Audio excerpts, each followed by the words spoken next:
목사인 제가 가장 가슴 아픈 순간을 고백하겠습니다. 몇 년 전 한 집사님이 새벽 기도 후 저를 찾아오셨습니다. 눈이 퉁퉁 부어 있었고 손에는 봉투 하나를 쥐고 계셨습니다. 목사님, 이거 17년 동안 모았던 건데요. 봉투 안에는 400만 원이 들어 있었습니다. 남편 수술비로 쓰려고 모았던 돈이었는데 교회에서 권사되려면 500만 원을 내야 한다는 말을 들었다고 하셨습니다. 100만 원이 부족했습니다. 그 집사님은 떨리는 목소리로 이렇게 말씀하셨습니다. 목사님, 제가 17년 동안 집사로 충성했는데 이게 맞는 건가요?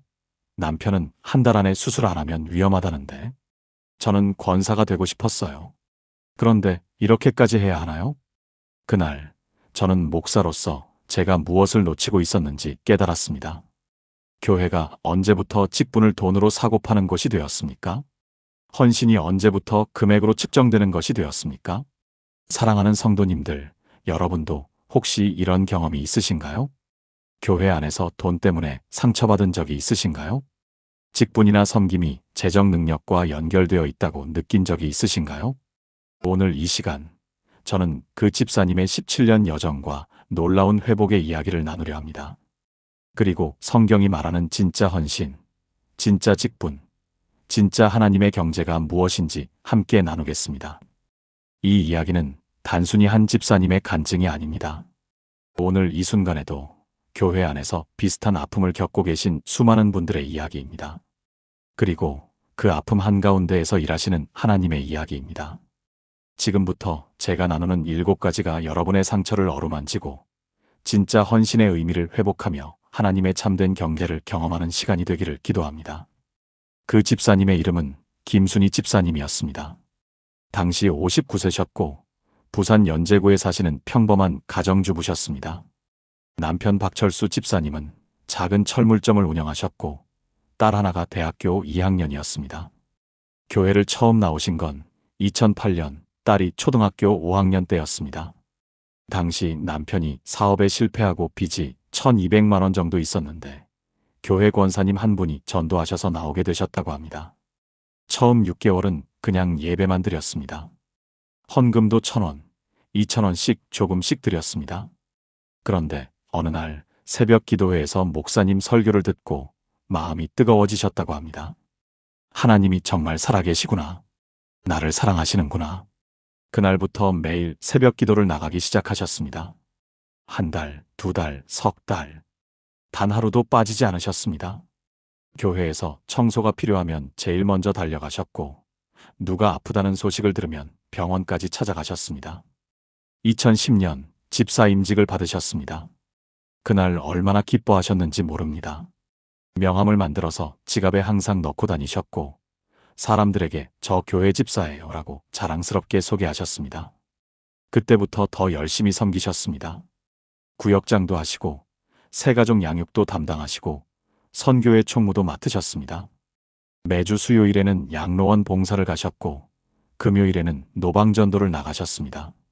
한 달에 한 번씩은 꼭 금식 기도를 하셨습니다.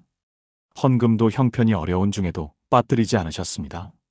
11조는 물론이고 감사헌금, 선교헌금, 건축헌금, 교회에서 하는 모든 헌금에 동참하셨습니다. 때로는 생활비가 부족해서 반찬을 줄이기도 하셨고 옷도 몇 년째 같은 옷을 입으셨습니다. 그렇게 17년이 흘렀습니다. 2025년 초 교회에서 권사 임직 대상자 명단이 나왔습니다. 순희 집사님의 이름이 거기에 있었습니다. 17년을 기다린 순간이었습니다. 그런데 며칠 후 선교회장님으로부터 전화가 왔습니다. 순희 집사님, 축하드려요. 그런데 권사 임직 때 특별헌금이 있는데 보통 500만 원 정도 준비하시거든요. 500만 원. 순희 집사님은 그 순간 머릿속이 하얘지셨다고 합니다. 통장에 있는 돈은 겨우 400만 원. 그것도 남편 수술비로 5년 동안 조금씩 모은 돈이었습니다. 남편 박철수 집사님은 3년 전부터 당뇨 합병증으로 고생하고 계셨습니다. 의사는 말했습니다. 빨리 수술하지 않으면 시력을 잃을 수 있습니다. 수술비는 최소 450만 원. 순희 집사님은 남편 몰래 조금씩 돈을 모았습니다. 반찬 가게에서 아르바이트도 하고 폐지도 주워 팔았습니다. 손가락에 밴드를 붙이고 집에 오는 날도 많았습니다. 5년 만에 겨우 400만 원을 모았습니다. 그런데 이제 권사가 되려면 500만 원이 필요하다고 합니다.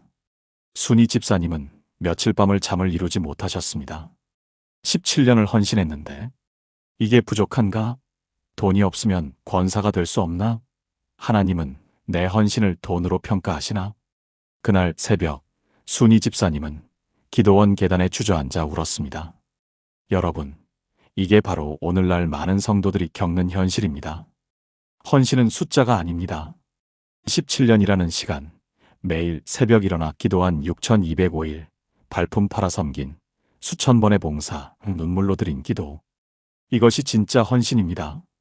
그런데 언제부터 우리는 이 모든 것을 500만 원이라는 숫자로 환산하게 되었습니까? 성경은 이렇게 말씀하십니다. 사람은 외모를 보거니와 나 여호와는 중심을 보느니라. 사무엘상 16장 7절. 하나님은 통장 잔고를 보지 않으십니다. 하나님은 헌금 봉투의 금액을 세지 않으십니다. 하나님은 중심을 보십니다. 17년 동안 단 한 번도 새벽 기도를 빠뜨리지 않은 그 마음을 보십니다. 생활비가 부족해도 11조를 드린 그 신실함을 보십니다. 아픈 사람을 위해 병원까지 달려간 그 사랑을 보십니다.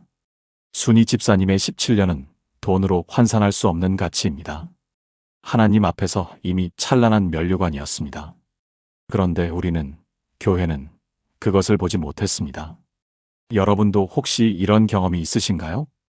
헌신의 가치를 금액으로 평가받는다고 느낀 적이 있으신가요? 오늘 이 시간 하나님께서 여러분에게 말씀하십니다. 당신의 헌신은 이미 충분히 아름답고 귀하고 값진 것이라고. 사랑하는 여러분, 지금 저와 함께 이렇게 기도해 보시겠습니까? 하나님 아버지, 오늘 저의 헌신을 다시 돌아봅니다. 제가 드린 시간, 땀, 눈물, 기도가 하나님 앞에 향기로운 제사였음을 믿습니다. 세상은 숫자로 평가하지만 하나님은 중심을 보시는 분이심을 고백합니다. 저의 작은 헌신도 주님께서는 크게 여기시고 기뻐 받으심을 믿습니다. 더 이상 사람의 평가에 흔들리지 않고 오직 주님만 바라보게 하소서. 예수님의 이름으로 기도합니다. 아멘. 이 고백이 여러분의 마음속에 깊이 새겨지기를 축복합니다. 순이 집사님은 그날 밤 성경을 펼쳤습니다. 눈물로 기도하며 답을 구했습니다. 하나님, 제가 뭘 잘못한 건가요? 돈이 없으면 주님을 섬길 자격이 없는 건가요? 그때 성경이 저절로 펼쳐진 곳이 있었습니다. 마가복음 12장 41절부터 44절까지였습니다. 예수께서 헌금함을 대하여 앉으사한 무리가 어떻게 헌금함에 돈 넣는가를 보실세.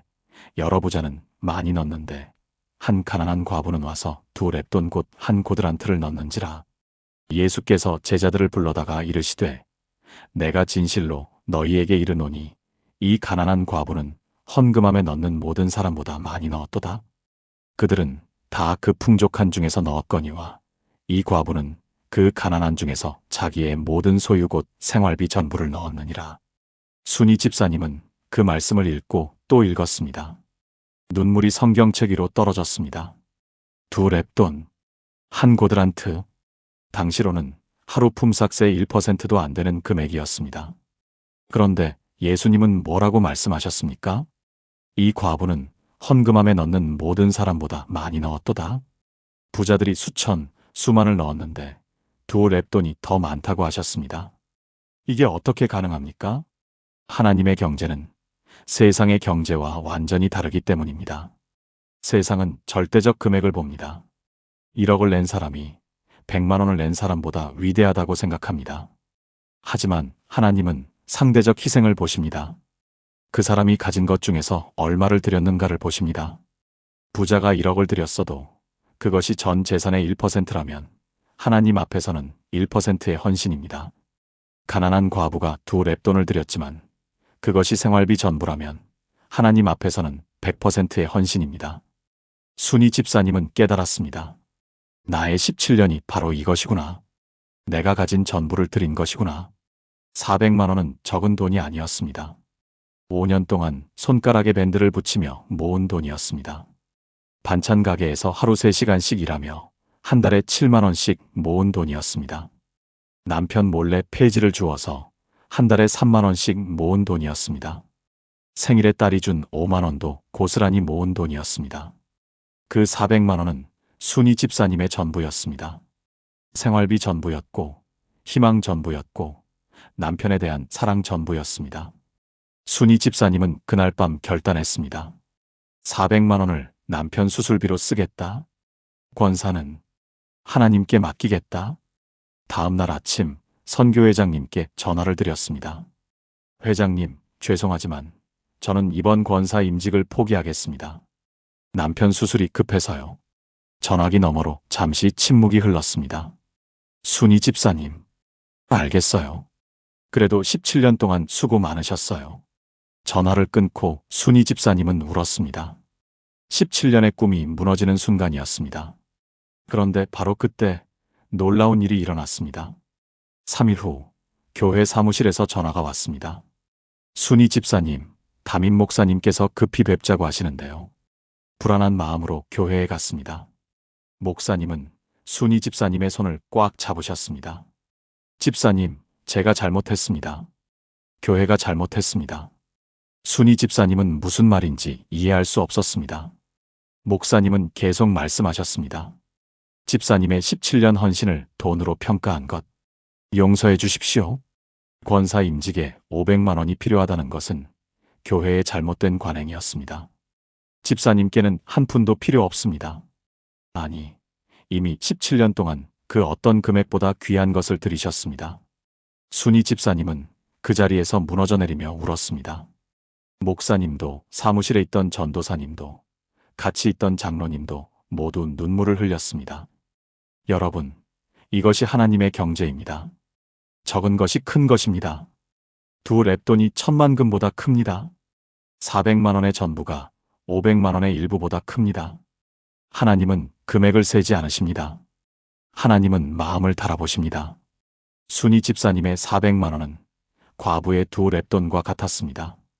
생활비 전부였고, 희망 전부였고, 헌신 전부였습니다. 그리고 하나님은 그것을 크게 여기셨습니다. 여러분도 혹시 적은 것 때문에 부끄러워하신 적 있으신가요? 다른 사람들과 비교하며 내 헌신이 부족하다고 느낀 적 있으신가요?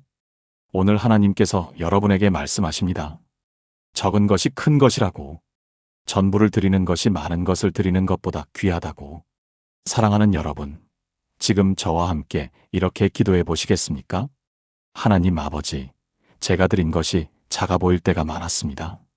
다른 사람과 비교하며 부끄러워했던 적도 있었습니다. 하지만 오늘 과부의 두 랩돈을 기억합니다. 주님은 금액이 아니라 마음을 보시는 분이심을 믿습니다. 제가 드린 전부를 주님께서 크게 여기시고 귀하게 받으심을 고백합니다. 더 이상 적은 것을 부끄러워하지 않고 전부를 드리는 자가 되게 하소서. 예수님의 이름으로 기도합니다. 아멘. 이 믿음이 여러분의 심령에 깊이 뿌리내리기를 축복합니다. 2025년 3월 15일 순이 집사님은 남편과 함께 병원에 갔습니다. 400만 원을 수술 예약금으로 냈습니다. 수술 날짜는 4월 2일로 잡혔습니다. 집에 돌아온 순이 집사님은 무릎을 꿇고 기도했습니다.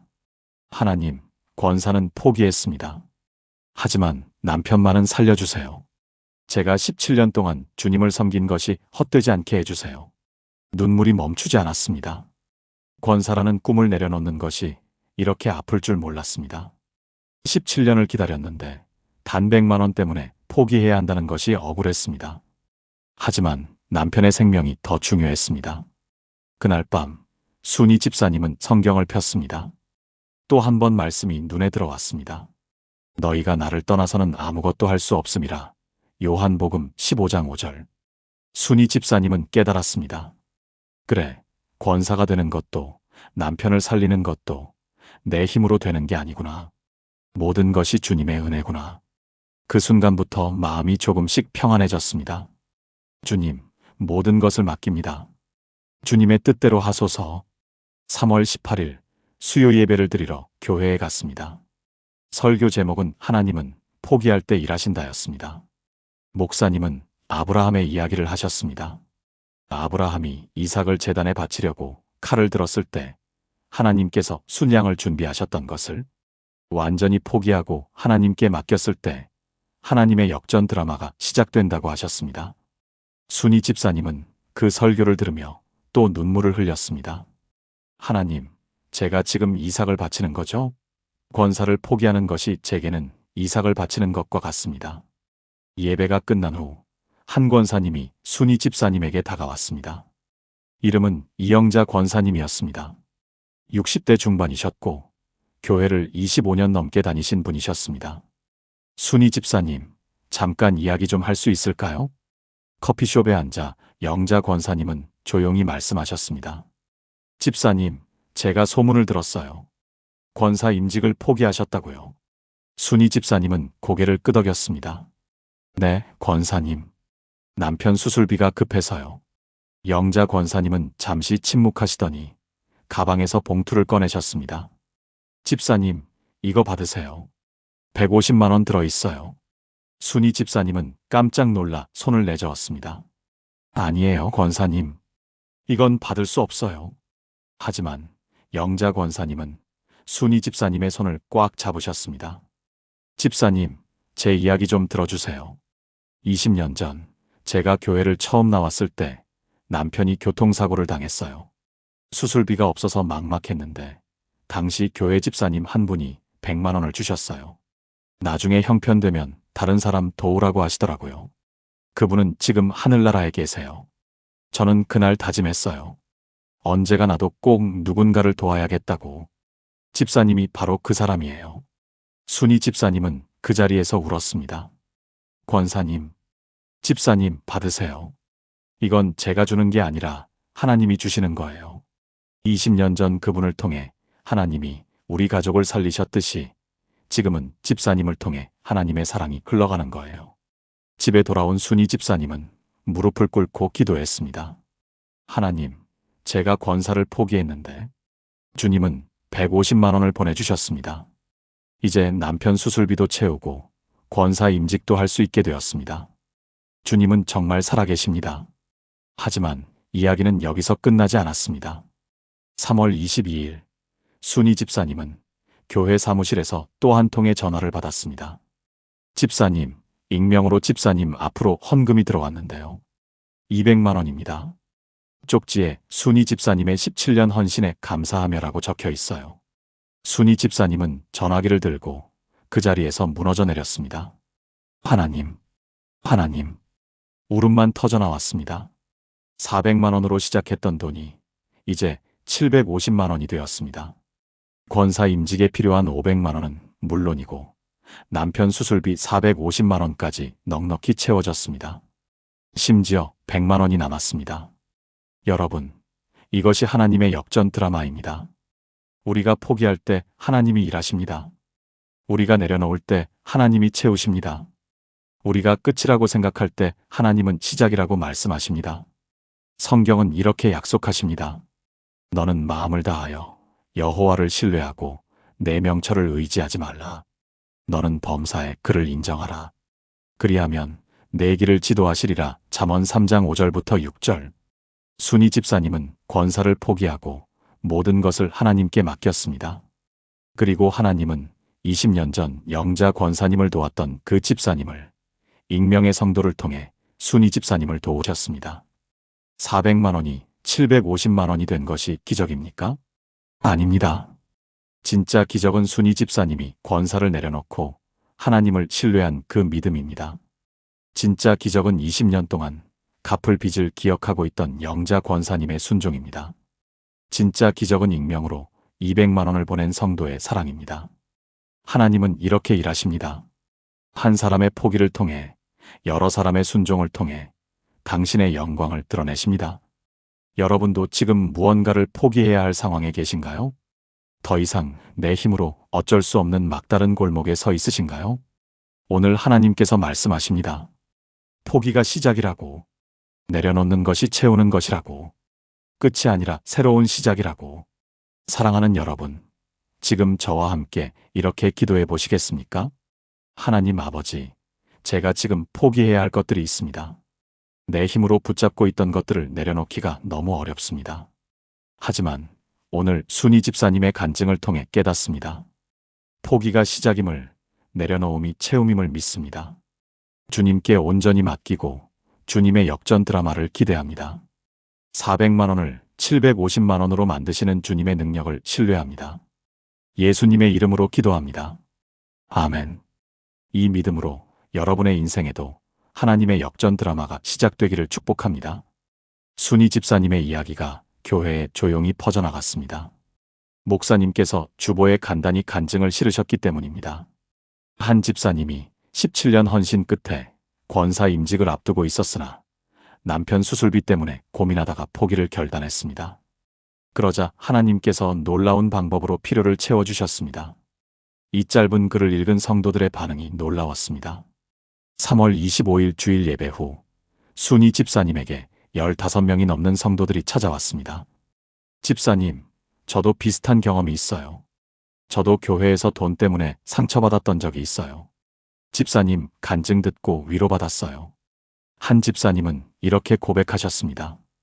저도 10년 전에 집사 임직 받을 때 300만 원을 빌려서 냈어요. 그 빚을 3년 동안 갚았는데 그때 정말 힘들었어요. 하지만 아무에게도 말하지 못했어요. 창피해서요. 또 다른 권사님은 눈물을 흘리며 말씀하셨습니다. 저는 권사가 된 후에도 매년 권사 회비 때문에 스트레스 받아요.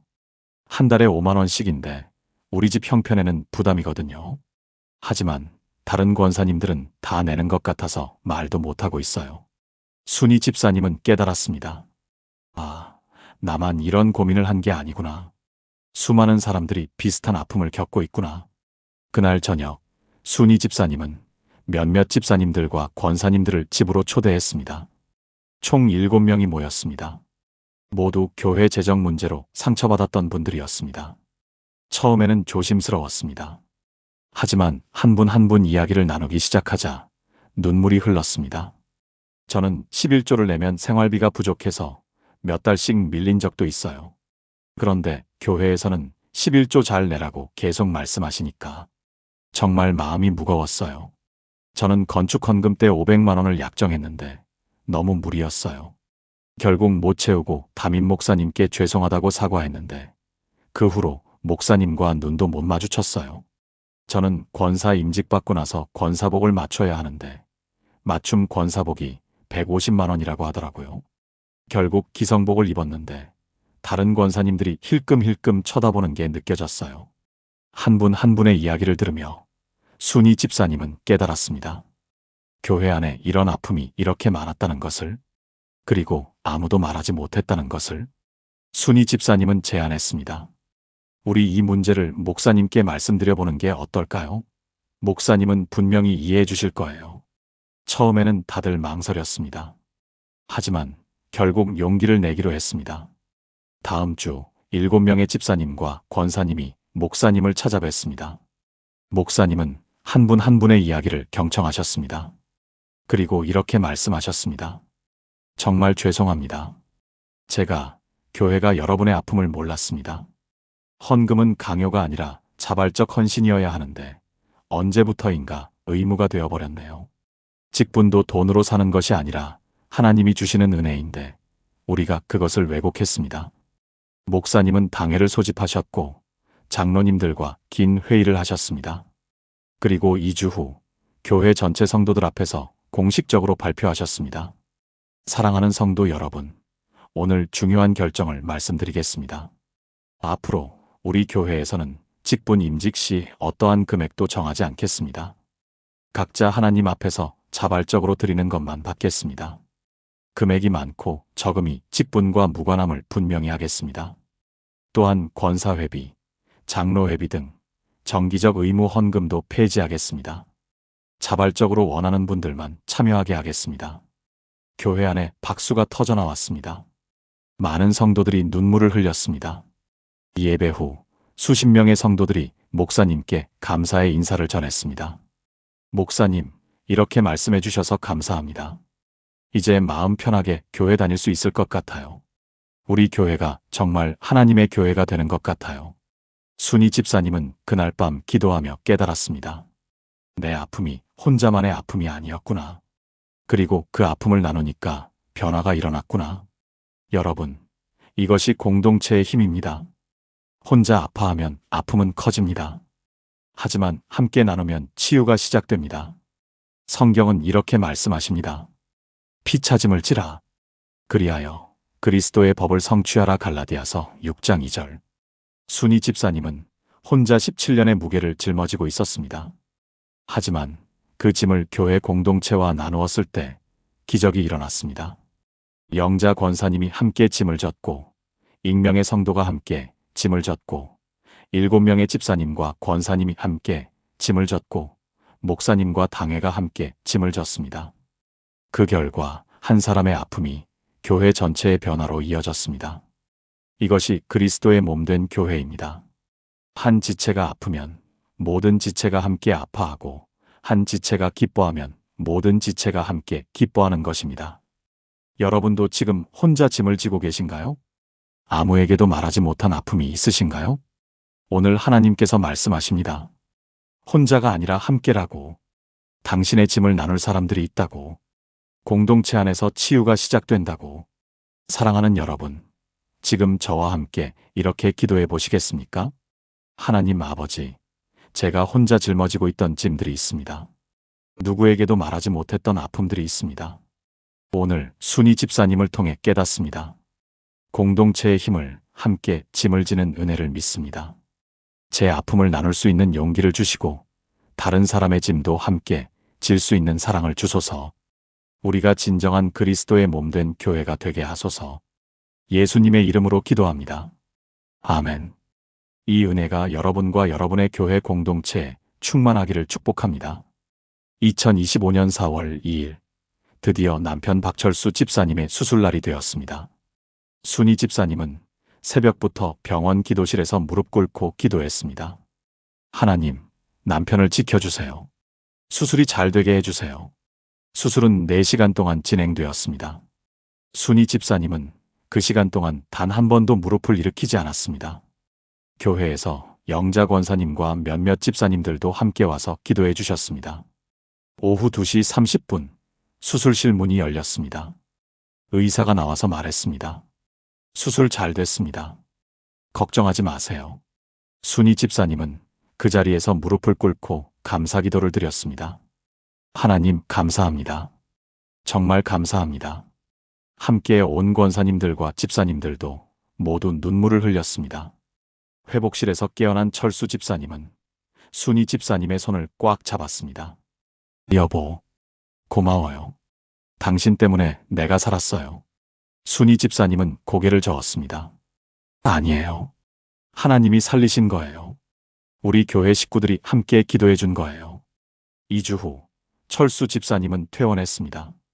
시력도 많이 회복되었고 건강 상태도 좋아졌습니다. 순이 집사님은 감사했습니다. 권사를 포기하고 남편을 선택한 것이 후회되지 않았습니다. 그런데 4월 20일 교회 사무실에서 전화가 왔습니다. 순이 집사님, 다음 주 주일에 권사 임직 예배가 있는데요. 집사님도 명단에 포함되어 있습니다. 순이 집사님은 깜짝 놀랐습니다. 예? 제가요? 하지만 저는 포기했는데요. 목사님과 당회에서 집사님의 17년 헌신을 인정하여 만장일치로 결정하셨습니다. 그리고 특별헌금은 필요 없다고 하셨어요. 이미 충분히 드셨다고요. 전화를 끊고 순이 집사님은 울었습니다. 17년을 기다렸던 꿈이 이루어지는 순간이었습니다. 4월 27일 권사 임직 예배가 있었습니다. 순이 집사님을 포함해 총 12명이 권사로 임직받았습니다. 목사님은 임직사에서 이렇게 말씀하셨습니다. 사랑하는 성도 여러분, 오늘 임직받는 권사님들께 축하의 박수를 보냅니다. 특별히 순이 집사님의 경우 17년이라는 긴 세월 동안 변함없이 주님을 섬기셨습니다. 권사라는 직분이 중요한 것이 아닙니다.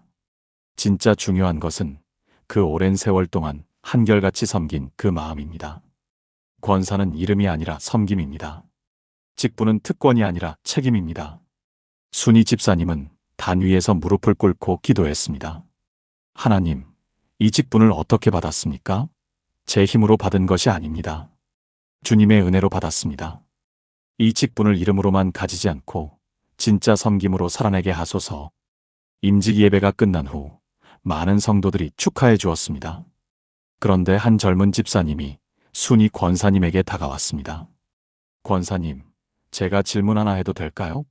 권사가 되고 나니까 뭐가 달라지셨어요? 순이 권사님은 잠시 생각하다가 이렇게 대답했습니다. 솔직히 말하면 아무것도 안 달라졌어요. 어제도 새벽 기도 나갔고 오늘도 나왔어요. 어제도 교회 청소했고 오늘도 할 거예요. 어제도 아픈 사람 신방 갔고 오늘도 갈 거예요. 권사 명함을 받았다고 해서 달라지는 건 없어요. 다만 한 가지, 책임감이 더 무거워진 것 같아요. 이제는 더 겸손하게, 더 낮은 자리에서 섬겨야겠다는 마음이 들어요. 그 말을 듣고 젊은 집사님이 말했습니다. 권사님, 정말 멋지세요. 저도 집사로 임직받을 때 그런 마음이었는데 언젠가부터 집사라는 이름에 취해서 섬김은 잊고 있었던 것 같아요. 순이 권사님은 그 집사님의 손을 잡았습니다. 집사님, 우리 함께 섬겨요. 직분은 이름이 아니라 섬김이잖아요. 여러분, 이것이 진짜 직분의 의미입니다. 권사, 장로, 집사, 안수집사. 이 모든 이름은 섬김을 위한 것입니다. 높은 자리가 아니라 낮은 자리를 위한 것입니다. 특권이 아니라 책임을 위한 것입니다. 예수님은 이렇게 말씀하셨습니다. 인자가 온 것은 섬김을 받으려 함이 아니라 도리어 섬기려 하고 자기 목숨을 많은 사람의 대속물로 주려 함이니라. 마가복음 10장 45절. 예수님도 섬기러 오셨습니다. 제자들의 발을 씻기셨고 병든 자를 고치셨고 배고픈 자를 먹이셨고 외로운 자를 위로하셨습니다. 그리고 마지막에는 십자가에서 목숨까지 주셨습니다. 이것이 진짜 직분입니다. 순이 권사님은 17년 동안 이미 권사의 섬김을 살아왔습니다. 권사 명함이 없을 때도 권사였습니다. 매일 새벽 일어나 기도할 때, 교회 청소할 때, 아픈 사람 병원 갈 때 이미 권사의 삶을 살고 계셨습니다. 임직 예배는 그 사실을 공식적으로 인정한 것뿐입니다. 여러분은 어떤 직분을 가지고 계신가요? 혹시 그 직분이 이름으로만 남아있지는 않습니까? 아니면 직분이 없어서 나는 중요하지 않다고 생각하고 계신가요? 오늘 하나님께서 말씀하십니다. 직분은 이름이 아니라 섬김이라고, 명함이 아니라 헌신이라고, 높은 자리가 아니라 낮은 자리라고. 사랑하는 여러분, 지금 저와 함께 이렇게 기도해 보시겠습니까? 하나님 아버지, 제가 가진 직분을 돌아봅니다. 혹시 이름에만 취해 있지는 않았는지, 섬김을 잊고 있지는 않았는지 반성합니다. 직분이 없어도 섬길 수 있음을, 직분이 있으면 더욱 겸손해야 함을 깨닫습니다. 예수님처럼 섬기는 자가 되게 하시고 낮은 자리에서 주님을 닮아가게 하소서. 진짜 직분의 의미를 살아내는 자가 되게 하소서. 예수님의 이름으로 기도합니다. 아멘. 이 고백이 여러분의 삶 속에서 열매 맺기를 축복합니다. 권사 임직을 받고 한 달이 지난 2025년 5월 말이었습니다. 순이 권사님은 어느 날 집에서 기도하던 중 마음속에 한 사람이 떠올랐습니다. 바로 선교회장 김미선 권사님이었습니다. 권사 되려면 500만 원 내세요라고 처음 말했던 그분이었습니다. 순이 권사님은 그동안 미선 권사님을 피해 다녔습니다. 교회에서 마주치면 인사만 하고 지나갔습니다.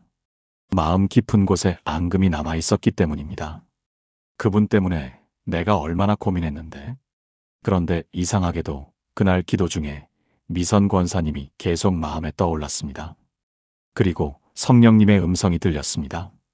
용서하라. 그분도 아파하고 있다. 순이 권사님은 고개를 저었습니다. 아니에요, 주님.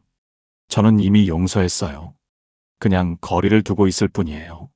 하지만 성령님은 계속 말씀하셨습니다. 거리를 두는 것은 용서가 아니다. 진짜 용서는 다가가는 것이다. 순이 권사님은 며칠 밤을 고민했습니다. 그리고 5월 28일 수요일 용기를 내어 미선 권사님께 전화를 걸었습니다. 권사님, 저 순이에요. 혹시 오늘 시간 되시면 잠깐 만날 수 있을까요? 미선 권사님의 목소리가 떨렸습니다. 순이 권사님. 네, 괜찮아요. 어디서 만날까요? 오후 3시, 교회 근처 카페에서 두 사람이 마주 앉았습니다. 처음에는 서로 어색했습니다. 미선 권사님이 먼저 입을 열었습니다. 순이 권사님, 정말 미안해요. 제가 그때 500만 원 이야기를 했던 것 얼마나 후회했는지 몰라요. 순이 권사님은 미선 권사님의 눈을 바라보았습니다. 눈물이 고여 있었습니다. 미선 권사님은 계속 말했습니다. 사실 저도 7년 전에 권사 될 때 800만 원을 냈어요. 당시 우리 집이 사업이 잘 될 때라 그 정도는 낼 수 있었어요. 그런데 그게 당연한 줄 알았어요. 다른 권사님들도 다 그렇게 하니까요. 그래서 순이 권사님께도 당연히 그렇게 말했던 거예요. 제가 정말 몰랐어요. 그 돈이 권사님께 얼마나 큰 짐이었는지. 순이 권사님은 미선 권사님의 손을 잡았습니다. 권사님 알아요. 권사님이 일부러 그러신 게 아니라는 거 알아요. 미선 권사님은 울기 시작했습니다. 근데 있잖아요, 순이 권사님. 제가 그 일 이후로 정말 많이 생각했어요. 내가 권사라는 이름은 받았지만 진짜 권사의 마음은 없었구나. 돈으로 사람을 판단했구나. 정말 부끄러웠어요. 순이 권사님도 눈물이 났습니다. 권사님, 순이 권사님 용서해 주세요. 그리고 가르쳐 주세요. 권사님처럼 진짜 헌신하는 법을 배우고 싶어요. 그날 오후 두 사람은 3시간 동안 이야기를 나눴습니다. 서로의 아픔을, 고민을, 믿음의 여정을 나눴습니다. 그리고 함께 기도했습니다. 카페 한 구석에서 두 권사님이 손을 맞잡고 기도하는 모습을 본 사람들이 신기한 듯 쳐다봤습니다. 집으로 돌아온 순이 권사님은 마음이 정말 가벼웠습니다. 몰랐습니다. 용서가 이렇게 자유를 주는 것인지. 그동안 미선 권사님을 피하면서 사실은 순이 권사님 자신이 갇혀 있었던 것입니다. 미움의 감옥에, 상처의 사슬에. 그런데 용서하는 순간 그 사슬이 끊어졌습니다. 감옥문이 열렸습니다. 자유로워졌습니다. 그 후로 두 권사님은 가까운 기도 동역자가 되었습니다. 매주 금요일 오전 10시에 만나 함께 기도했습니다. 교회의 상처받은 성도들을 위해, 재정 문제로 고민하는 가정들을 위해, 진짜 헌신의 회복을 위해. 6월 어느 날 두 권사님은 함께 목사님을 찾아뵀습니다. 목사님, 저희가 제안하고 싶은 게 있어요. 교회 안에서 재정 문제로 어려움을 겪는 분들을 돕는 사랑의 기금을 만들면 어떨까요? 저희 두 사람이 먼저 시작하겠습니다. 목사님은 두 권사님의 손을 꽉 잡으셨습니다. 정말 감사합니다. 하나님께서 두 분을 통해 새로운 일을 시작하시는군요. 그렇게 사랑의 기금이 시작되었습니다. 처음에는 순이 권사님과 미선 권사님이 각각 50만 원씩 내놓았습니다. 그 소식을 들은 다른 성도들도 동참하기 시작했습니다. 한 달 만에 500만 원이 모였고 3개월 후에는 1200만 원이 되었습니다. 그 돈으로 7가정이 도움을 받았습니다. 의료비가 급한 집사님, 딸 대학 등록금이 없는 권사님, 사업 실패로 어려움 겪는 집사님. 도움을 받은 성도들은 입을 모아 말했습니다. 교회가 진짜 교회 같아요. 이게 진짜 사랑이에요. 여러분, 이것이 용서의 힘입니다. 용서는 상대방을 자유롭게 하는 것이 아닙니다. 용서는 나를 자유롭게 합니다. 용서는 끝이 아니라 시작입니다. 새로운 관계의 시작이고, 새로운 사역의 시작이고, 새로운 은혜의 시작입니다. 성경은 이렇게 말씀하십니다. 서로 친절하게 하며, 불쌍히 여기며, 서로 용서하기를 하나님이 그리스도 안에서 너희를 용서하심과 같이 하라. 에베소서 4장 32절. 순이 권사님은 미선 권사님을 용서했습니다. 그리고 그 용서는 자신을 자유롭게 했고, 미선 권사님을 회복시켰고, 교회에 새로운 사역을 탄생시켰습니다. 한 사람의 용서가 이렇게 큰 열매를 맺은 것입니다. 여러분도 지금 용서하지 못해 고통받고 계신가요? 상처 때문에 누군가를 피하고 계신가요? 오늘 하나님께서 말씀하십니다. 용서가 자유라고, 용서가 새로운 시작이라고, 용서가 나를 더 자유롭게 한다고. 사랑하는 여러분, 지금 저와 함께 이렇게 기도해 보시겠습니까? 하나님 아버지, 제 마음속에 용서하지 못한 사람들이 있습니다. 상처가 너무 깊어서 용서가 너무 어려웠습니다. 하지만 오늘 순이 권사님의 간증을 통해 깨닫습니다. 용서가 자유임을, 용서가 새로운 시작임을 믿습니다. 하나님께서 그리스도 안에서 저를 용서하신 것처럼 저도 다른 사람을 용서하게 하소서. 용서할 수 있는 힘을 주시고 자유로워지는 은혜를 주소서. 예수님의 이름으로 기도합니다. 아멘. 이 용서의 은혜가 여러분의 마음에 넘치기를 축복합니다. 2025년 8월, 순이 권사님은 권사로 임직받은 지 4개월이 되었습니다. 놀라운 일들이 계속 일어났습니다. 남편 철수 집사님은 완전히 건강을 회복하고 철물점을 다시 시작했습니다. 작은 가게였지만 장사가 잘 되기 시작했습니다. 한 달 수입이 이전보다 30% 늘었습니다. 딸도 대학을 무사히 졸업하고 좋은 회사에 취직했습니다. 순이 권사님이 아르바이트하던 반찬 가게 사장님도 신기하게 생각했습니다. 권사님, 요즘 뭔가 달라 보여요. 얼굴이 빛나요. 순이 권사님은 웃으며 대답했습니다. 하나님의 은혜예요. 하지만 진짜 놀라운 변화는 물질이 아니었습니다.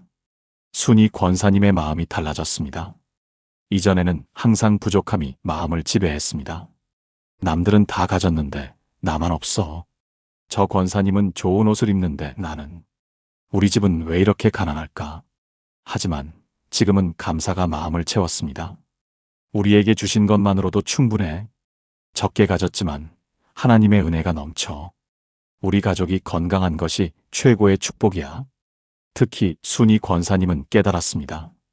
진짜 부요함은 많이 가진 것이 아니라 많이 나누는 것이라는 것을. 8월 15일 광복절이었습니다. 순이 권사님은 남편, 딸과 함께 식탁에 앉아 가족 회의를 했습니다. 여보, 딸, 우리 한 가지 결정을 하고 싶어요. 우리가 이번에 하나님께 받은 은혜가 얼마나 큰지 알잖아요. 남편 수술도 잘 되고, 내가 권사도 되고, 딸도 취직하고, 이 모든 게 하나님의 은혜예요.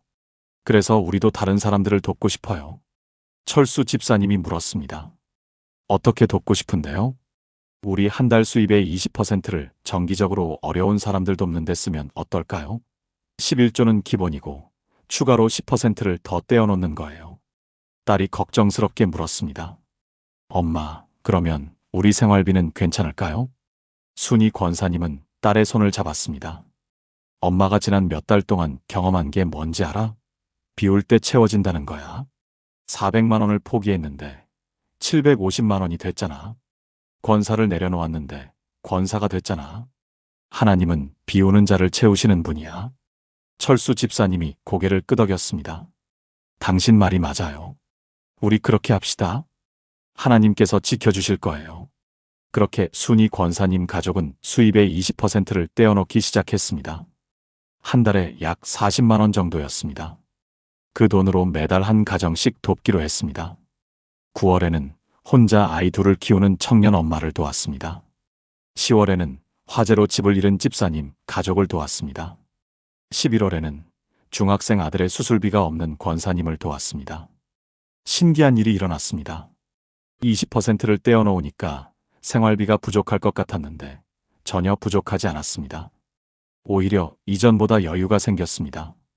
어떤 달은 예상치 못한 수입이 들어왔고 어떤 달은 지출이 줄어들었습니다. 순이 권사님은 잠언 말씀을 묵상하며 깨달았습니다. 흩어 구제하여도 더욱 부하게 되는 일이 있나니 과도히 아껴도 가난하게 될 뿐이니라. 구제를 좋아하는 자는 풍족하여질 것이요 남을 윤택하게 하는 자는 자기도 윤택하여지리라. 잠언 11장 24절부터 25절. 이것이 하나님의 경제 원리였습니다. 세상의 경제는 쌓을수록 부해집니다. 하지만 하나님의 경제는 흩을수록 부해집니다. 세상의 경제는 움켜쥘수록 안전합니다. 하지만 하나님의 경제는 펼칠수록 안전합니다. 세상의 경제는 저축이 복입니다. 하지만 하나님의 경제는 나눔이 복입니다. 12월 어느 날 순이 권사님은 통장을 정리하다가 깜짝 놀랐습니다. 1년 전 이맘때와 비교해보니 통장 잔액이 오히려 늘어 있었습니다. 매달 40만 원씩 1년이면 480만 원을 나눴는데도 말입니다. 어떻게 이런 일이 가능합니까? 하나님의 기적이었습니다. 순이 권사님은 무릎 꿇고 감사 기도를 드렸습니다. 하나님, 정말 감사합니다. 비울 때 채우시고 나눌 때 풍성하게 하시는 주님을 찬양합니다.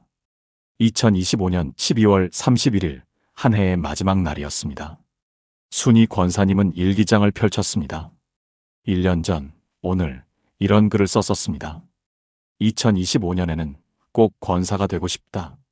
17년을 기다렸다. 하나님, 제 소원을 들어주세요. 그리고 1년 후인 오늘 이렇게 썼습니다. 하나님, 감사합니다. 권사가 된 것도 감사하지만 더 큰 것을 배웠습니다. 진짜 헌신이 무엇인지, 진짜 직분이 무엇인지, 진짜 부요함이 무엇인지 배웠습니다. 17년 전 교회에 처음 왔을 때보다 지금이 더 행복합니다. 왜냐하면 이제는 받는 것보다 주는 것이 더 기쁘기 때문입니다. 여러분, 이것이 진짜 부요함입니다. 통장 잔액이 아니라 나눔의 기쁨입니다. 소유의 많고 적음이 아니라 감사의 크기입니다. 가진 것의 양이 아니라 베푸는 마음입니다. 예수님은 이렇게 말씀하셨습니다. 주는 것이 받는 것보다 복이 있느니라. 사도행전 20장 35절. 순이 권사님은 17년 동안 받는 복을 구했습니다. 하지만 하나님은 주는 복을 가르쳐 주셨습니다. 그리고 주는 복이 받는 복보다 훨씬 크다는 것을 깨달았습니다.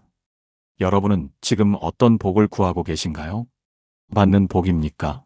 주는 복입니까? 오늘 하나님께서 말씀하십니다. 진짜 부요함은 채움에 있지 않고 비움에 있다고. 진짜 축복은 받음에 있지 않고 줌에 있다고. 사랑하는 여러분, 지금 저와 함께 이렇게 기도해 보시겠습니까? 하나님 아버지, 제가 그동안 받는 복만 구했습니다. 채우는 것에만 집중하고 비우는 것을 두려워했습니다. 하지만 오늘 순이 권사님을 통해 깨닫습니다. 진짜 부요함은 비움에 있음을, 진짜 복은 나눔에 있음을 믿습니다. 흩어 구제하여도 더욱 부하게 되는 주님의 경제를 경험하게 하소서. 받는 자가 아니라 주는 자로, 채우는 자가 아니라 비우는 자로 살게 하소서. 예수님의 이름으로 기도합니다. 아멘. 이 복된 깨달음이 여러분의 삶에 충만하기를 축복합니다. 사랑하는 성도 여러분, 지금까지 나눈 7가지 말씀을 하나의 기도로 하나님께 드리겠습니다. 함께 마음을 모아 기도하시겠습니까? 전능하신 하나님 아버지, 오늘 이 시간 순이 권사님의 17년 여정을 통해 주신 놀라운 깨달음에 감사드립니다.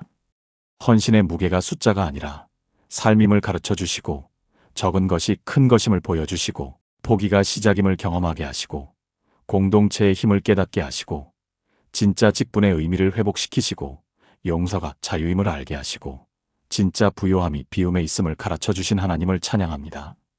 저는 고백합니다. 제 헌신이 작아 보일지라도 하나님께서는 중심을 보시는 분이심을 믿습니다. 과부의 2렙돈처럼 제가 드린 전부를 하나님께서 크게 여기심을 믿습니다. 제가 포기할 때 하나님의 역전 드라마가 시작됨을 믿습니다. 혼자가 아니라 함께할 때 치유가 일어남을 믿습니다. 직분은 이름이 아니라 섬김임을 믿습니다. 용서할 때 제가 자유로워짐을 믿습니다. 흩어 구제할 때 더욱 부하게 됨을 믿습니다. 오늘부터 저와 제 가족이 순이 권사님처럼 진짜 헌신의 삶을 살게 하소서. 돈으로 평가받는 헌신이 아니라 마음으로 드리는 헌신을, 억지로 하는 섬김이 아니라 기쁨으로 하는 섬김을, 받기만 하는 신앙이 아니라 나누는 신앙을 살게 하소서. 교회가 진짜 교회 되게 하시고, 성도가 진짜 성도 되게 하시고, 공동체가 진짜 공동체 되게 하소서. 상처받은 자들이 치유받고, 외로운 자들이 위로받고, 가난한 자들이 부요해지는 하나님 나라가 이 땅에 임하게 하소서. 17년의 헌신이 결코 헛되지 않음을, 작은 씨앗이 큰 나무가 됨을, 400만 원이 750만 원이 되는 기적을 저도 경험하게 하소서. 모든 것이 주님의 은혜이며 주님의 사랑이며 주님의 신실하심임을 고백합니다. 이 모든 말씀이 제 삶 속에서 열매 맺게 하시고, 제 가정 가운데 역사하게 하시고, 우리 교회 안에서 일어나게 하소서. 살아계신 예수 그리스도의 이름으로 기도합니다. 아멘. 사랑하는 성도 여러분, 오늘 우리는 순이 권사님의 놀라운 17년 여정을 함께 걸어왔습니다. 지금까지 나눈 7가지를 다시 한번 정리하겠습니다. 첫 번째, 17년 헌신의 무게는 숫자가 아니라 삶입니다. 하나님은 통장 잔고가 아니라 중심을 보십니다. 두 번째, 과부의 두 랩돈처럼 적은 것이 큰 것입니다. 전부를 드리는 것이 많은 것을 드리는 것보다 귀합니다. 세 번째, 포기가 시작입니다. 우리가 내려놓을 때 하나님의 역전 드라마가 펼쳐집니다. 네 번째, 혼자가 아니라 함께입니다. 공동체 안에서 짐을 나눌 때 치유가 일어납니다. 다섯 번째, 진짜 직분은 이름이 아니라 섬김입니다. 권사, 장로, 집사, 모든 직분은 낮은 자리에서 섬기기 위한 것입니다. 여섯 번째, 용서가 자유입니다. 용서는 끝이 아니라 새로운 시작이며 나를 더 자유롭게 합니다. 일곱 번째, 진짜 부요함은 채움이 아니라 비움에서 옵니다. 흩어 구제할 때 더욱 부하게 되는 것이 하나님의 경제입니다. 이 일곱 가지가 단순히 순위 권사님의 이야기로 끝나지 않기를 바랍니다. 오늘 이 시간 여러분의 이야기가 되기를 축복합니다. 여러분도 교회 안에서 재정 문제로 상처받은 적이 있으신가요? 여러분도 헌신의 가치를 금액으로 평가받는다고 느낀 적이 있으신가요? 오늘 하나님께서 여러분에게 말씀하십니다. 당신의 헌신은 이미 충분히 아름답고 귀하고 값진 것이라고. 당신의 17년, 10년, 5년, 1년의 헌신을 하나님은 기억하신다고. 이 영상이 마음에 닿았다면 좋아요를 눌러주시고 아래 댓글란에 아멘이라고 남겨주세요. 목사인 제가 가장 가슴 아픈 순간을 고백하겠습니다. 몇 년 전 한 집사님이 새벽 기도 후 저를 찾아오셨습니다. 눈이 퉁퉁 부어 있었고 손에는 봉투 하나를 쥐고 계셨습니다. 목사님, 이거 17년 동안 모았던 건데요. 봉투 안에는 400만 원이 들어 있었습니다. 남편 수술비로 쓰려고 모았던 돈이었는데 교회에서 권사되려면 500만 원을 내야 한다는 말을 들었다고 하셨습니다. 100만 원이 부족했습니다. 그 집사님은 떨리는 목소리로 이렇게 말씀하셨습니다. 목사님, 제가 17년 동안 집사로 충성했는데 이게 맞는 건가요? 남편은 한 달 안에 수술 안 하면 위험하다는데 저는 권사가 되고 싶었어요. 그런데 이렇게까지 해야 하나요? 그날 저는 목사로서 제가 무엇을 놓치고 있었는지 깨달았습니다. 교회가 언제부터 직분을 돈으로 사고 파는 곳이 되었습니까? 헌신이 언제부터 금액으로 측정되는 것이 되었습니까? 사랑하는 성도님들, 여러분도 혹시 이런 경험이 있으신가요? 교회 안에서 돈 때문에 상처받은 적이 있으신가요? 직분이나 섬김이 재정 능력과 연결되어 있다고 느낀 적이 있으신가요? 오늘 이 시간, 저는 그 집사님의 17년 여정과 놀라운 회복의 이야기를 나누려 합니다. 그리고 성경이 말하는 진짜 헌신, 진짜 직분, 진짜 하나님의 경제가 무엇인지 함께 나누겠습니다. 이 이야기는 단순히 한 집사님의 간증이 아닙니다. 오늘 이 순간에도 교회 안에서 비슷한 아픔을 겪고 계신 수많은 분들의 이야기입니다. 그리고 그 아픔 한가운데에서 일하시는 하나님의 이야기입니다. 지금부터 제가 나누는 7가지가 여러분의 상처를 어루만지고 진짜 헌신의 의미를 회복하며 하나님의 참된 경계를 경험하는 시간이 되기를 기도합니다. 그 집사님의 이름은 김순희 집사님이었습니다. 당시 59세셨고 부산 연제구에 사시는 평범한 가정주부셨습니다. 남편 박철수 집사님은 작은 철물점을 운영하셨고 딸 하나가 대학교 2학년이었습니다. 교회를 처음 나오신 건 2008년 딸이 초등학교 5학년 때였습니다. 당시 남편이 사업에 실패하고 빚이 1200만 원 정도 있었는데 교회 권사님 한 분이 전도하셔서 나오게 되셨다고 합니다. 처음 6개월은 그냥 예배만 드렸습니다.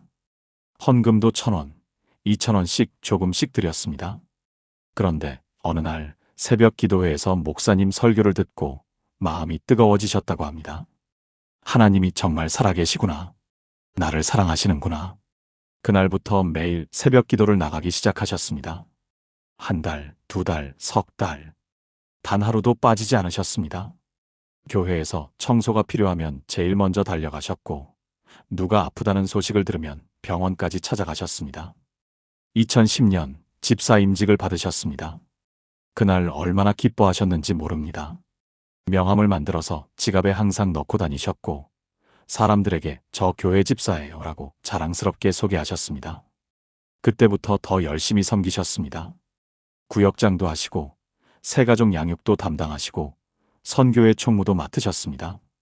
매주 수요일에는 양로원 봉사를 가셨고 금요일에는 노방전도를 나가셨습니다. 한 달에 한 번씩은 꼭 금식 기도를 하셨습니다. 헌금도 형편이 어려운 중에도 빠뜨리지 않으셨습니다. 11조는 물론이고 감사 헌금, 선교 헌금, 건축 헌금, 교회에서 하는 모든 헌금에 동참하셨습니다. 때로는 생활비가 부족해서 반찬을 줄이기도 하셨고 옷도 몇 년째 같은 옷을 입으셨습니다. 그렇게 17년이 흘렀습니다. 2025년 초 교회에서 권사임직 대상자 명단이 나왔습니다. 순희 집사님의 이름이 거기에 있었습니다. 17년을 기다린 순간이었습니다. 그런데 며칠 후 선교회장님으로부터 전화가 왔습니다. 순희 집사님, 축하드려요. 그런데 권사임직 때 특별헌금이 있는데 보통 500만 원 정도 준비하시거든요. 500만 원. 순희 집사님은 그 순간 머릿속이 하얘지셨다고 합니다. 통장에 있는 돈은 겨우 400만 원. 그것도 남편 수술비로 5년 동안 조금씩 모은 돈이었습니다. 남편 박철수 집사님은 3년 전부터 당뇨 합병증으로 고생하고 계셨습니다. 의사는 말했습니다. 빨리 수술하지 않으면 시력을 잃을 수 있습니다. 수술비는 최소 450만 원. 순희 집사님은 남편 몰래 조금씩 돈을 모았습니다. 반찬 가게에서 아르바이트도 하고 폐지도 주워 팔았습니다. 손가락에 밴드를 붙이고 집에 오는 날도 많았습니다. 5년 만에 겨우 400만 원을 모았습니다. 그런데 이제 권사가 되려면 500만 원이 필요하다고 합니다. 순희 집사님은 며칠 밤을 잠을 이루지 못하셨습니다. 17년을 헌신했는데 이게 부족한가? 돈이 없으면 권사가 될 수 없나? 하나님은 내 헌신을 돈으로 평가하시나? 그날 새벽 순희 집사님은 기도원 계단에 주저앉아 울었습니다. 여러분, 이게 바로 오늘날 많은 성도들이 겪는 현실입니다. 헌신은 숫자가 아닙니다. 17년이라는 시간, 매일 새벽 일어나 기도한 6205일, 발품 팔아 섬긴 수천 번의 봉사, 눈물로 드린 기도. 이것이 진짜 헌신입니다. 그런데 언제부터 우리는 이 모든 것을 500만 원이라는 숫자로 환산하게 되었습니까? 성경은 이렇게 말씀하십니다. 사람은 외모를 보거니와 나 여호와는 중심을 보느니라. 사무엘상 16장 7절. 하나님은 통장 잔고를 보지 않으십니다. 하나님은 헌금 봉투의 금액을 세지 않으십니다. 하나님은 중심을 보십니다. 17년 동안 단 한 번도 새벽 기도를 빠뜨리지 않은 그 마음을 보십니다. 생활비가 부족해도 11조를 드린 그 신실함을 보십니다. 아픈 사람을 위해 병원까지 달려간 그 사랑을 보십니다. 순희 집사님의 17년은 돈으로 환산할 수 없는 가치입니다. 하나님 앞에서 이미 찬란한 면류관이었습니다. 그런데 우리는, 교회는 그것을 보지 못했습니다. 여러분도 혹시 이런 경험이 있으신가요? 헌신의 가치를 금액으로 평가받는다고 느낀 적이 있으신가요? 오늘 이 시간 하나님께서 여러분에게 말씀하십니다. 당신의 헌신은 이미 충분히 아름답고 귀하고 값진 것이라고. 사랑하는 여러분, 지금 저와 함께 이렇게 기도해 보시겠습니까? 하나님 아버지, 오늘 저의 헌신을 다시 돌아봅니다. 제가 드린 시간, 땀, 눈물, 기도가 하나님 앞에 향기로운 제사였음을 믿습니다. 세상은 숫자로 평가하지만 하나님은 중심을 보시는 분이심을 고백합니다. 저의 작은 헌신도 주님께서는 크게 여기시고 기뻐 받으심을 믿습니다. 더 이상 사람의 평가에 흔들리지 않고 오직 주님만 바라보게 하소서. 예수님의 이름으로 기도합니다. 아멘. 이 고백이 여러분의 마음속에 깊이 새겨지기를 축복합니다. 순희 집사님은 그날 밤 성경을 펼쳤습니다. 눈물로 기도하며 답을 구했습니다. 하나님, 제가 뭘 잘못한 건가요? 돈이 없으면 주님을 섬길 자격이 없는 건가요? 그때 성경이 저절로 펼쳐진 곳이 있었습니다. 마가복음 12장 41절부터 44절까지였습니다. 예수께서 헌금함을 대하여 앉으사 무리가 어떻게 헌금함에 돈 넣는가를 보실세. 여러 부자는 많이 넣는데 한 가난한 과부는 와서 2렙돈 곧 한 고드란트를 넣는지라. 예수께서 제자들을 불러다가 이르시되 내가 진실로 너희에게 이르노니 이 가난한 과부는 헌금함에 넣는 모든 사람보다 많이 넣었도다. 그들은 다 그 풍족한 중에서 넣었거니와 이 과부는 그 가난한 중에서 자기의 모든 소유 곧 생활비 전부를 넣었느니라. 순이 집사님은 그 말씀을 읽고 또 읽었습니다. 눈물이 성경책 위로 떨어졌습니다.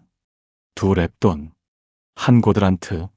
당시로는 하루 품삯의 1%도 안 되는 금액이었습니다. 그런데 예수님은 뭐라고 말씀하셨습니까? 이 과부는 헌금함에 넣는 모든 사람보다 많이 넣었도다. 부자들이 수천, 수만을 넣었는데 2렙돈이 더 많다고 하셨습니다. 이게 어떻게 가능합니까? 하나님의 경제는 세상의 경제와 완전히 다르기 때문입니다. 세상은 절대적 금액을 봅니다. 1억을 낸 사람이 100만 원을 낸 사람보다 위대하다고 생각합니다. 하지만 하나님은 상대적 희생을 보십니다. 그 사람이 가진 것 중에서 얼마를 드렸는가를 보십니다. 부자가 1억을 드렸어도 그것이 전 재산의 1%라면 하나님 앞에서는 1%의 헌신입니다. 가난한 과부가 2렙돈을 드렸지만 그것이 생활비 전부라면 하나님 앞에서는 100%의 헌신입니다. 순이 집사님은 깨달았습니다. 나의 17년이 바로 이것이구나. 내가 가진 전부를 드린 것이구나. 400만 원은 적은 돈이 아니었습니다. 5년 동안 손가락에 밴드를 붙이며 모은 돈이었습니다. 반찬 가게에서 하루 3시간씩 일하며 한 달에 7만 원씩 모은 돈이었습니다. 남편 몰래 폐지를 주어서 한 달에 3만 원씩 모은 돈이었습니다. 생일에 딸이 준 5만 원도 고스란히 모은 돈이었습니다. 그 400만 원은 순이 집사님의 전부였습니다. 생활비 전부였고, 희망 전부였고, 남편에 대한 사랑 전부였습니다. 순이 집사님은 그날 밤 결단했습니다. 400만 원을 남편 수술비로 쓰겠다. 권사는 하나님께 맡기겠다. 다음 날 아침 선교회장님께 전화를 드렸습니다. 회장님, 죄송하지만 저는 이번 권사 임직을 포기하겠습니다. 남편 수술이 급해서요. 전화기 너머로 잠시 침묵이 흘렀습니다. 순이 집사님, 알겠어요. 그래도 17년 동안 수고 많으셨어요. 전화를 끊고 순이 집사님은 울었습니다. 17년의 꿈이 무너지는 순간이었습니다. 그런데 바로 그때 놀라운 일이 일어났습니다. 3일 후 교회 사무실에서 전화가 왔습니다. 순이 집사님, 담임 목사님께서 급히 뵙자고 하시는데요. 불안한 마음으로 교회에 갔습니다. 목사님은 순이 집사님의 손을 꽉 잡으셨습니다. 집사님, 제가 잘못했습니다. 교회가 잘못했습니다. 순이 집사님은 무슨 말인지 이해할 수 없었습니다. 목사님은 계속 말씀하셨습니다.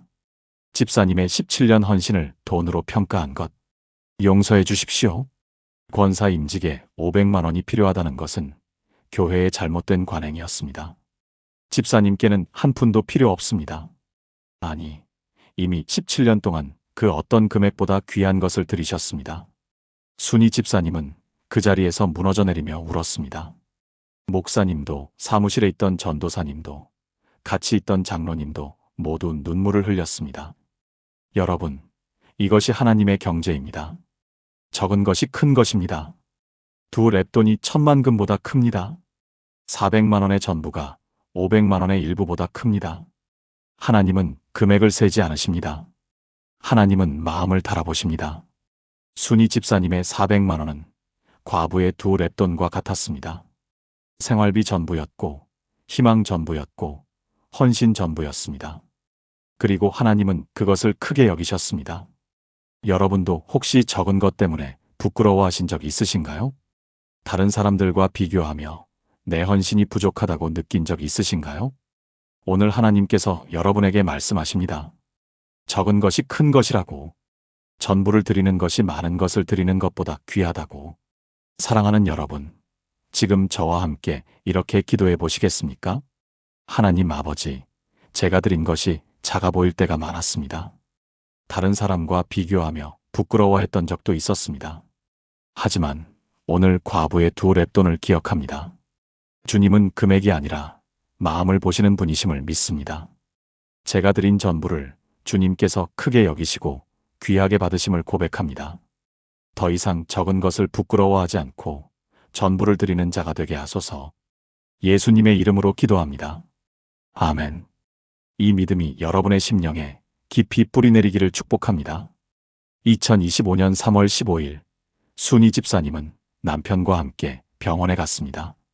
400만 원을 수술 예약금으로 냈습니다.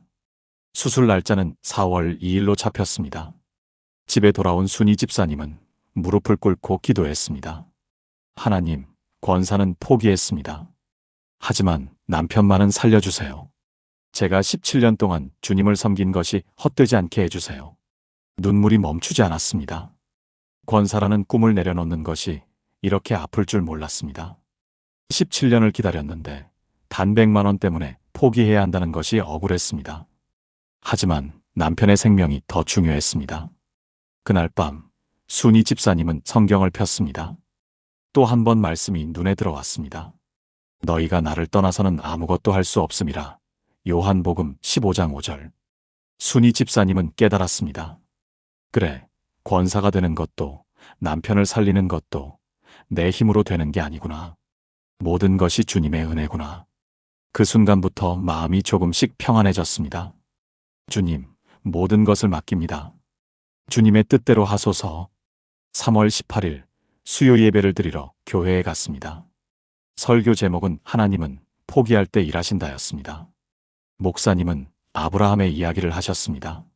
아브라함이 이삭을 제단에 바치려고 칼을 들었을 때 하나님께서 순양을 준비하셨던 것을 완전히 포기하고 하나님께 맡겼을 때 하나님의 역전 드라마가 시작된다고 하셨습니다. 순희 집사님은 그 설교를 들으며 또 눈물을 흘렸습니다. 하나님, 제가 지금 이삭을 바치는 거죠? 권사를 포기하는 것이 제게는 이삭을 바치는 것과 같습니다. 예배가 끝난 후 한 권사님이 순희 집사님에게 다가왔습니다. 이름은 이영자 권사님이었습니다.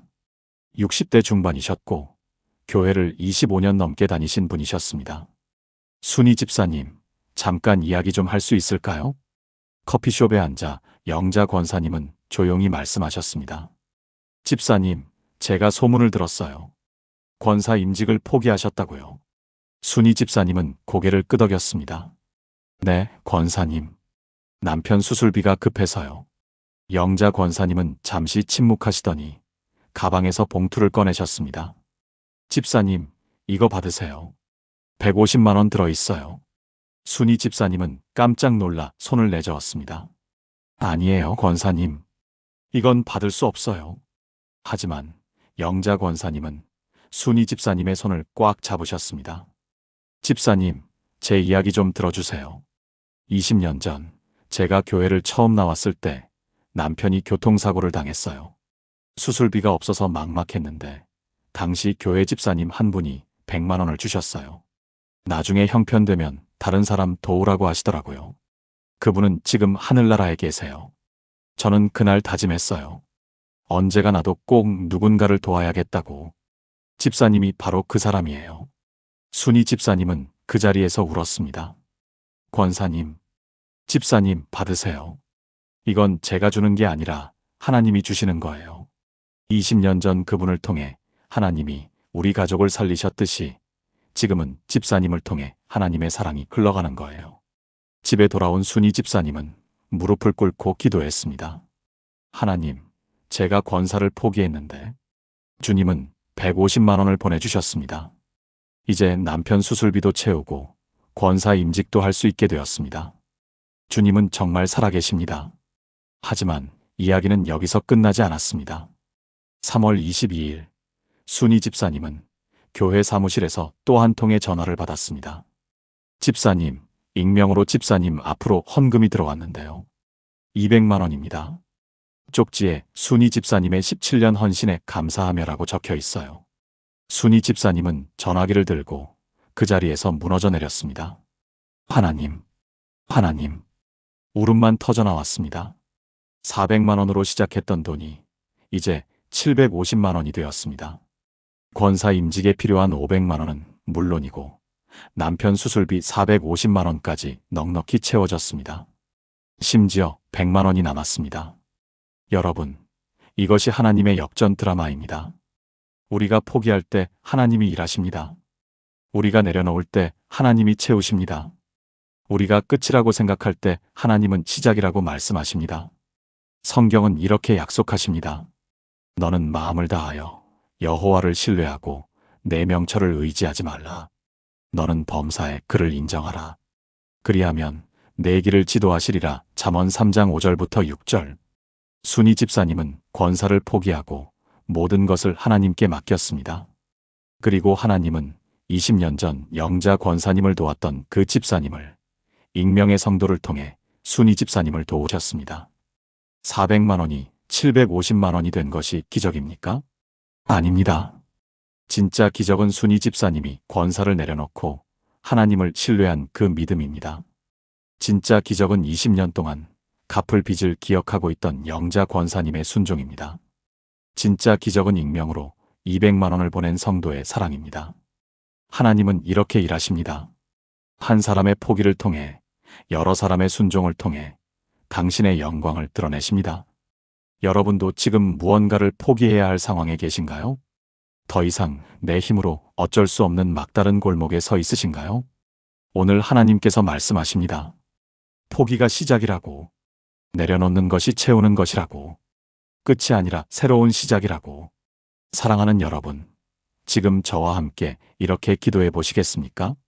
하나님 아버지, 제가 지금 포기해야 할 것들이 있습니다. 내 힘으로 붙잡고 있던 것들을 내려놓기가 너무 어렵습니다. 하지만 오늘 순이 집사님의 간증을 통해 깨닫습니다. 포기가 시작임을, 내려놓음이 채움임을 믿습니다. 주님께 온전히 맡기고 주님의 역전 드라마를 기대합니다. 400만 원을 750만 원으로 만드시는 주님의 능력을 신뢰합니다. 예수님의 이름으로 기도합니다. 아멘. 이 믿음으로 여러분의 인생에도 하나님의 역전 드라마가 시작되기를 축복합니다. 순이 집사님의 이야기가 교회에 조용히 퍼져나갔습니다. 목사님께서 주보에 간단히 간증을 실으셨기 때문입니다. 한 집사님이 17년 헌신 끝에 권사 임직을 앞두고 있었으나 남편 수술비 때문에 고민하다가 포기를 결단했습니다. 그러자 하나님께서 놀라운 방법으로 필요를 채워주셨습니다. 이 짧은 글을 읽은 성도들의 반응이 놀라웠습니다. 3월 25일 주일 예배 후 순이 집사님에게 15명이 넘는 성도들이 찾아왔습니다. 집사님, 저도 비슷한 경험이 있어요. 저도 교회에서 돈 때문에 상처받았던 적이 있어요. 집사님, 간증 듣고 위로받았어요. 한 집사님은 이렇게 고백하셨습니다. 저도 10년 전에 집사 임직 받을 때 300만 원을 빌려서 냈어요. 그 빚을 3년 동안 갚았는데 그때 정말 힘들었어요. 하지만 아무에게도 말하지 못했어요. 창피해서요. 또 다른 권사님은 눈물을 흘리며 말씀하셨습니다. 저는 권사가 된 후에도 매년 권사 회비 때문에 스트레스 받아요. 한 달에 5만 원씩인데 우리 집 형편에는 부담이거든요. 하지만 다른 권사님들은 다 내는 것 같아서 말도 못하고 있어요. 순이 집사님은 깨달았습니다. 아, 나만 이런 고민을 한 게 아니구나. 수많은 사람들이 비슷한 아픔을 겪고 있구나. 그날 저녁, 순이 집사님은 몇몇 집사님들과 권사님들을 집으로 초대했습니다. 총 7명이 모였습니다. 모두 교회 재정 문제로 상처받았던 분들이었습니다. 처음에는 조심스러웠습니다. 하지만 한 분 한 분 이야기를 나누기 시작하자 눈물이 흘렀습니다. 저는 11조를 내면 생활비가 부족해서 몇 달씩 밀린 적도 있어요. 그런데 교회에서는 11조 잘 내라고 계속 말씀하시니까 정말 마음이 무거웠어요. 저는 건축 헌금 때 500만 원을 약정했는데 너무 무리였어요. 결국 못 채우고 담임 목사님께 죄송하다고 사과했는데 그 후로 목사님과 눈도 못 마주쳤어요. 저는 권사 임직 받고 나서 권사복을 맞춰야 하는데 맞춤 권사복이 150만 원이라고 하더라고요. 결국 기성복을 입었는데 다른 권사님들이 힐끔힐끔 쳐다보는 게 느껴졌어요. 한 분 한 분의 이야기를 들으며 순이 집사님은 깨달았습니다. 교회 안에 이런 아픔이 이렇게 많았다는 것을, 그리고 아무도 말하지 못했다는 것을. 순이 집사님은 제안했습니다. 우리 이 문제를 목사님께 말씀드려보는 게 어떨까요? 목사님은 분명히 이해해 주실 거예요. 처음에는 다들 망설였습니다. 하지만 결국 용기를 내기로 했습니다. 다음 주 7명의 집사님과 권사님이 목사님을 찾아뵀습니다. 목사님은 한 분 한 분의 이야기를 경청하셨습니다. 그리고 이렇게 말씀하셨습니다. 정말 죄송합니다. 제가 교회가 여러분의 아픔을 몰랐습니다. 헌금은 강요가 아니라 자발적 헌신이어야 하는데 언제부터인가 의무가 되어버렸네요. 직분도 돈으로 사는 것이 아니라 하나님이 주시는 은혜인데 우리가 그것을 왜곡했습니다. 목사님은 당회를 소집하셨고 장로님들과 긴 회의를 하셨습니다. 그리고 2주 후 교회 전체 성도들 앞에서 공식적으로 발표하셨습니다. 사랑하는 성도 여러분, 오늘 중요한 결정을 말씀드리겠습니다. 앞으로 우리 교회에서는 직분 임직 시 어떠한 금액도 정하지 않겠습니다. 각자 하나님 앞에서 자발적으로 드리는 것만 받겠습니다. 금액이 많고 적음이 직분과 무관함을 분명히 하겠습니다. 또한 권사회비, 장로회비 등 정기적 의무 헌금도 폐지하겠습니다. 자발적으로 원하는 분들만 참여하게 하겠습니다. 교회 안에 박수가 터져나왔습니다. 많은 성도들이 눈물을 흘렸습니다. 예배 후 수십 명의 성도들이 목사님께 감사의 인사를 전했습니다. 목사님, 이렇게 말씀해 주셔서 감사합니다. 이제 마음 편하게 교회 다닐 수 있을 것 같아요. 우리 교회가 정말 하나님의 교회가 되는 것 같아요. 순이 집사님은 그날 밤 기도하며 깨달았습니다. 내 아픔이 혼자만의 아픔이 아니었구나. 그리고 그 아픔을 나누니까 변화가 일어났구나. 여러분, 이것이 공동체의 힘입니다. 혼자 아파하면 아픔은 커집니다. 하지만 함께 나누면 치유가 시작됩니다. 성경은 이렇게 말씀하십니다. 피 찾음을 지라. 그리하여 그리스도의 법을 성취하라. 갈라디아서 6장 2절. 순이 집사님은 혼자 17년의 무게를 짊어지고 있었습니다. 하지만 그 짐을 교회 공동체와 나누었을 때 기적이 일어났습니다. 영자 권사님이 함께 짐을 졌고 익명의 성도가 함께 짐을 졌고 7명의 집사님과 권사님이 함께 짐을 졌고 목사님과 당회가 함께 짐을 졌습니다. 그 결과 한 사람의 아픔이 교회 전체의 변화로 이어졌습니다. 이것이 그리스도의 몸된 교회입니다. 한 지체가 아프면 모든 지체가 함께 아파하고 한 지체가 기뻐하면 모든 지체가 함께 기뻐하는 것입니다. 여러분도 지금 혼자 짐을 지고 계신가요? 아무에게도 말하지 못한 아픔이 있으신가요? 오늘 하나님께서 말씀하십니다. 혼자가 아니라 함께라고. 당신의 짐을 나눌 사람들이 있다고. 공동체 안에서 치유가 시작된다고. 사랑하는 여러분, 지금 저와 함께 이렇게 기도해 보시겠습니까? 하나님 아버지, 제가 혼자 짊어지고 있던 짐들이 있습니다. 누구에게도 말하지 못했던 아픔들이 있습니다. 오늘 순이 집사님을 통해 깨닫습니다. 공동체의 힘을 함께 짐을 지는 은혜를 믿습니다. 제 아픔을 나눌 수 있는 용기를 주시고 다른 사람의 짐도 함께 질 수 있는 사랑을 주소서. 우리가 진정한 그리스도의 몸된 교회가 되게 하소서.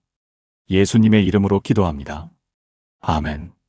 이 은혜가 여러분과 여러분의 교회 공동체에 충만하기를 축복합니다. 2025년 4월 2일, 드디어 남편 박철수 집사님의 수술날이 되었습니다. 순이 집사님은 새벽부터 병원 기도실에서 무릎 꿇고 기도했습니다. 하나님, 남편을 지켜주세요. 수술이 잘 되게 해주세요. 수술은 4시간 동안 진행되었습니다. 순이 집사님은 그 시간 동안 단 한 번도 무릎을 일으키지 않았습니다. 교회에서 영자 권사님과 몇몇 집사님들도 함께 와서 기도해 주셨습니다. 오후 2시 30분 수술실 문이 열렸습니다. 의사가 나와서 말했습니다. 수술 잘 됐습니다. 걱정하지 마세요. 순이 집사님은 그 자리에서 무릎을 꿇고 감사 기도를 드렸습니다. 하나님 감사합니다.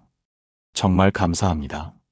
함께 온 권사님들과 집사님들도 모두 눈물을 흘렸습니다. 회복실에서 깨어난 철수 집사님은 순이 집사님의 손을 꽉 잡았습니다. 여보, 고마워요. 당신 때문에 내가 살았어요. 순이 집사님은 고개를 저었습니다. 아니에요. 하나님이 살리신 거예요. 우리 교회 식구들이 함께 기도해 준 거예요. 2주 후 철수 집사님은 퇴원했습니다. 시력도 많이 회복되었고 건강 상태도 좋아졌습니다. 순이 집사님은 감사했습니다. 권사를 포기하고 남편을 선택한 것이 후회되지 않았습니다. 그런데 4월 20일 교회 사무실에서 전화가 왔습니다. 순이 집사님, 다음 주 주일에 권사 임직 예배가 있는데요. 집사님도 명단에 포함되어 있습니다. 순이 집사님은 깜짝 놀랐습니다. 예? 제가요? 하지만 저는 포기했는데요. 목사님과 당회에서 집사님의 17년 헌신을 인정하여 만장일치로 결정하셨습니다.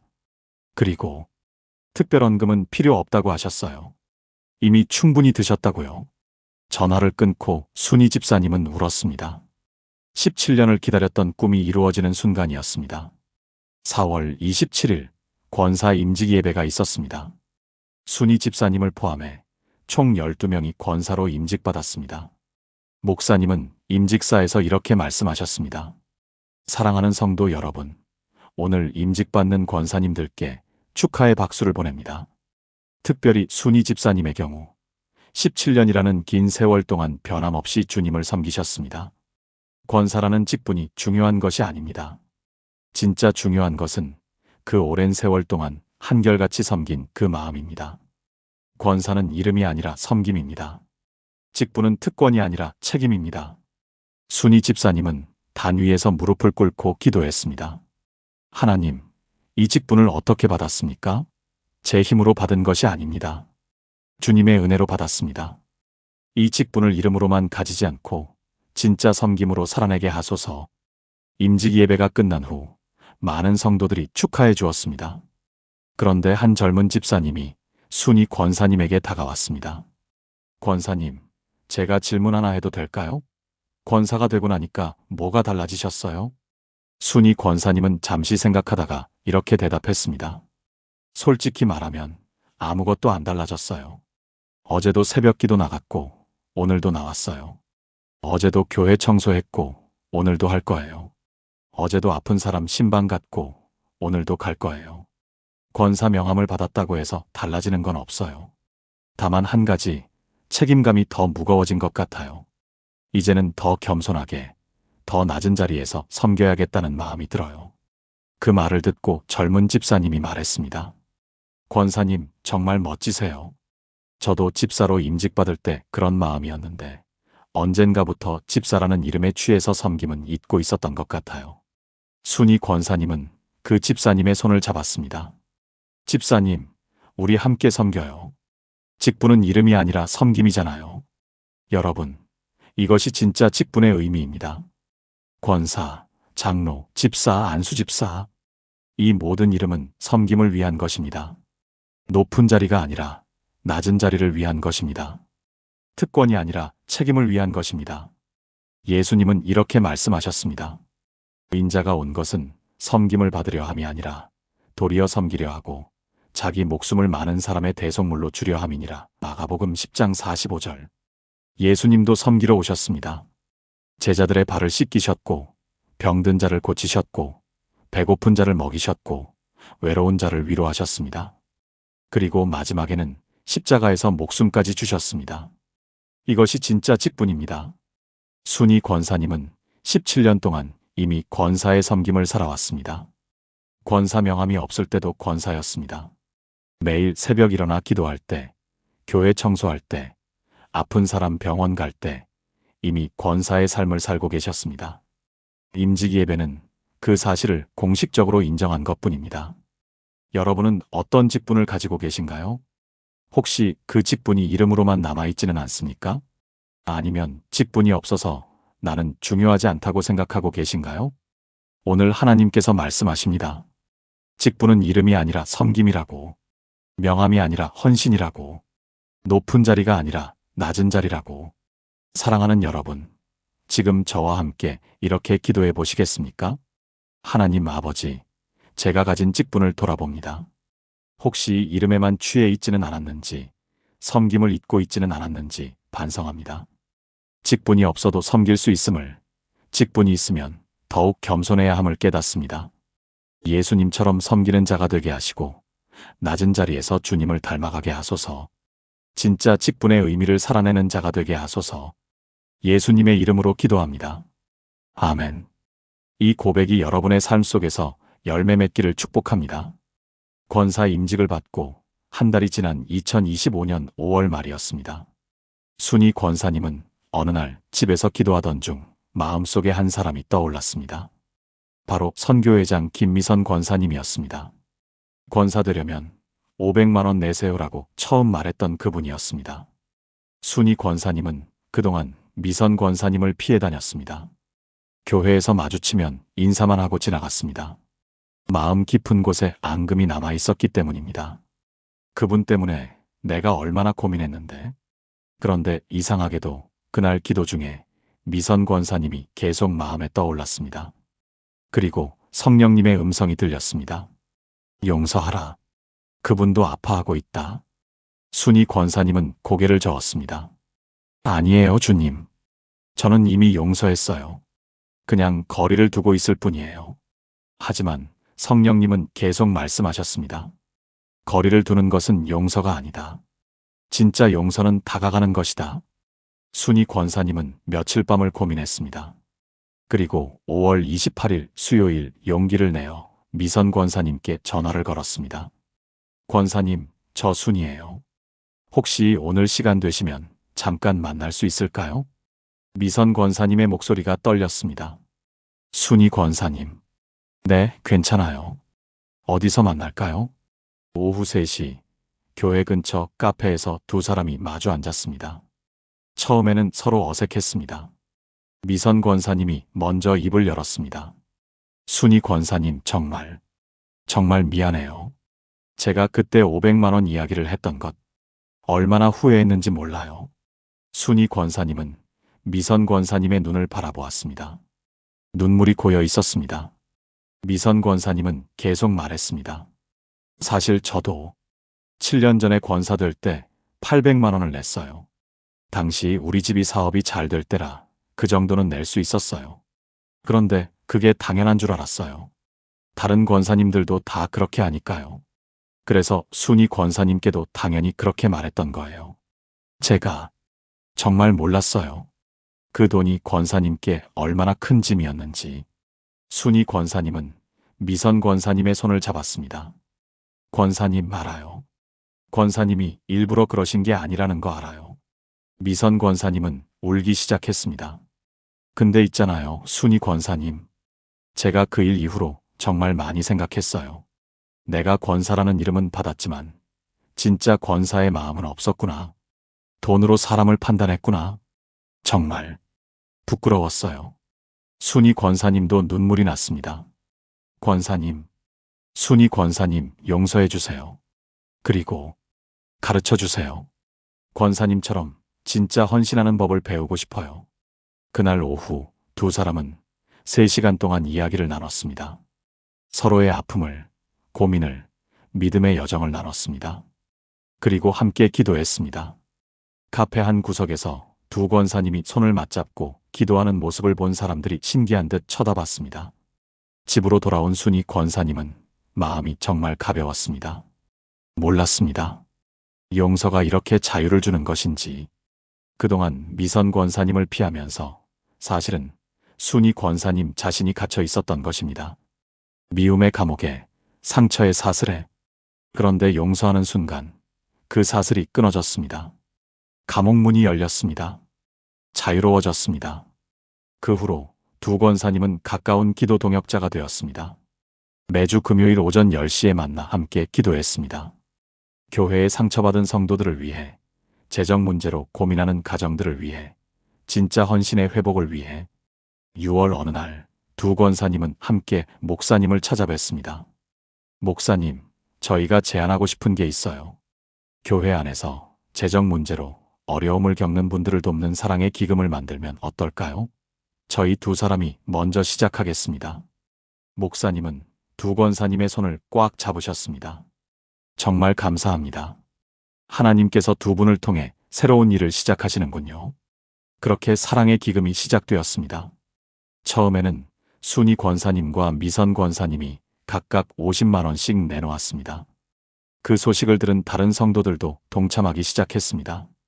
한 달 만에 500만 원이 모였고 3개월 후에는 1200만 원이 되었습니다. 그 돈으로 7가정이 도움을 받았습니다. 의료비가 급한 집사님, 딸 대학 등록금이 없는 권사님, 사업 실패로 어려움 겪는 집사님. 도움을 받은 성도들은 입을 모아 말했습니다. 교회가 진짜 교회 같아요. 이게 진짜 사랑이에요. 여러분, 이것이 용서의 힘입니다. 용서는 상대방을 자유롭게 하는 것이 아닙니다. 용서는 나를 자유롭게 합니다. 용서는 끝이 아니라 시작입니다. 새로운 관계의 시작이고, 새로운 사역의 시작이고, 새로운 은혜의 시작입니다. 성경은 이렇게 말씀하십니다. 서로 친절하게 하며, 불쌍히 여기며, 서로 용서하기를 하나님이 그리스도 안에서 너희를 용서하심과 같이 하라. 에베소서 4장 32절. 순이 권사님은 미선 권사님을 용서했습니다. 그리고 그 용서는 자신을 자유롭게 했고, 미선 권사님을 회복시켰고, 교회에 새로운 사역을 탄생시켰습니다. 한 사람의 용서가 이렇게 큰 열매를 맺은 것입니다. 여러분도 지금 용서하지 못해 고통받고 계신가요? 상처 때문에 누군가를 피하고 계신가요? 오늘 하나님께서 말씀하십니다. 용서가 자유라고, 용서가 새로운 시작이라고, 용서가 나를 더 자유롭게 한다고. 사랑하는 여러분, 지금 저와 함께 이렇게 기도해 보시겠습니까? 하나님 아버지, 제 마음속에 용서하지 못한 사람들이 있습니다. 상처가 너무 깊어서 용서가 너무 어려웠습니다. 하지만 오늘 순이 권사님의 간증을 통해 깨닫습니다.